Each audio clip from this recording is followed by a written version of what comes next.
Okay, Sparky. All right, cool. So last week we started talking about doing a tip on week on building decks. It's that time of year you start building your decks, and we were just talking about different things you need to consider when designing or thinking about building, and we didn't get but halfway through. So the first seven were just simply your post holes. Make sure they're 4 feet deep. Do not put posts in the ground. They should always sit up on top on things. Your deck ledgers must be lag bolted to the rim joist of the house. If you have brick, you might need spacers. Things like that, and they should be bolted 12 inches on center, staggered up and down, so you don't just crack the ledger board. And through bolted. Don't use. That's right. Don't use metal flashing because ACQ eats metal, so you want to use a rubber, then maybe an aluminum over the top of the rubber, but you got to have something between there. Otherwise, it only lasts a few months. Upsize your joist by one. You might be able to do 2x8 joists, but the deck will be bouncy, so go to 2x10. It doesn't cost that much more, and it feels much better.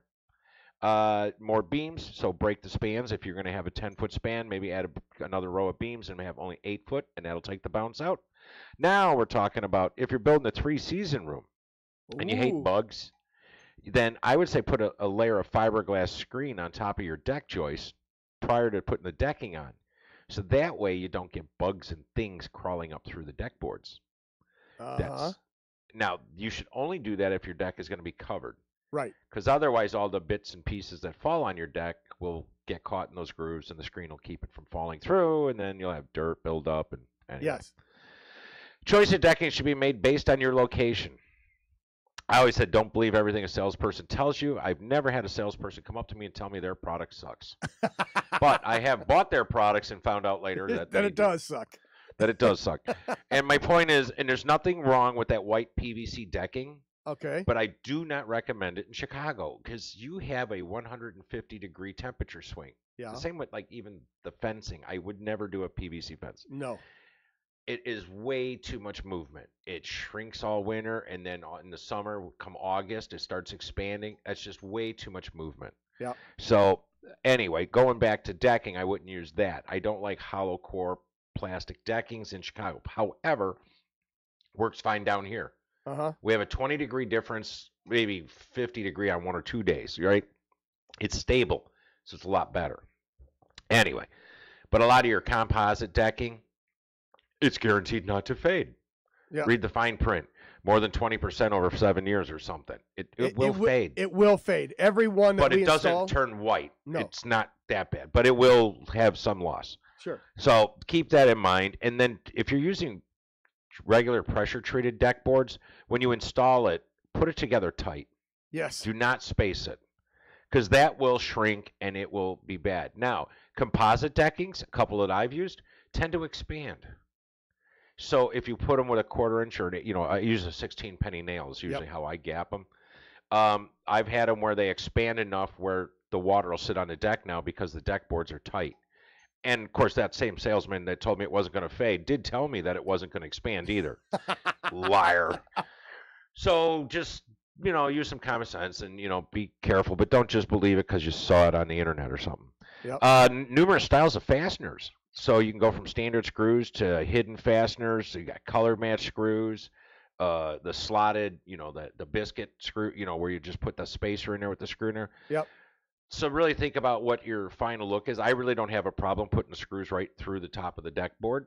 And if you use the trim screw looks, the smaller ones, they're not bad. No. And because the hidden fasteners, although it's nice to have the hidden fastener on your deck where you don't see any screws, it's extremely expensive. There are very few that are cost effective. Well, they make the clips. You can do the clips, and that that is expensive and time consuming. And then like the camo ones where it's basically is like a toenail screw through the side. And those work pretty good. And I prefer those if you're going to do that because you can get that one board out to replace it if you need to. When you're using the clips, you can't get them out. Right. You have to disassemble. You start from the end. You can get it out. You just got to take the whole thing apart. Exactly. So no, the ones through the edge are okay, but I don't know that not all your deck materials are good for that. Like they'll want to break or, it depends on the decking. Right. So the next thing is post railings. So when you're doing your post for your railing, I should say, you should always do those before installing the deck. And you should put those in a corner, or you could lay them out. But if there's nothing there, like you're not against the rim joist and a joist, then solid block that in. The code requires 250-pound lateral, so you've got to be able to support that. Just have me come over. I'll lean on it, and if it stays there, then it's good. If Ron leans on it and it doesn't fall over, you're good to go. Yes. But it's really important that you do that so that you can get all that stuff right. Now, if you're using your actual post as part of your railing, there's a really cool thing. When you use the post bases, don't tighten that post base down right away, and don't nail the sides, and just leave the post in there and maybe put a screw in there to hold it while you build the deck. But you put your railing up, and you can actually take the screw out and you can bang those posts left, right, forward, back, and that will give you a perfectly straight railing. Then you screw it all in at the bottom all together, and it makes it for a really great way to do it. Yes. Keep the cap on your railing at 42 inches. Okay. Right? And you cannot have more than a 4-inch space between your balustrade. So a 4-inch sphere can't fit through there. That's your code. You can have the railing at 36. I prefer 42. It depends on how far off the floor you are, or how far off the ground. Height. Yep. Have to have a railing if you're over 30 inches. That's it. 30 inches or less, you do not need a railing. That's it. Cool. Are we done? We are. Look at that. You nailed it. We'll be back right after this. This is Mighty House. Mighty House will return.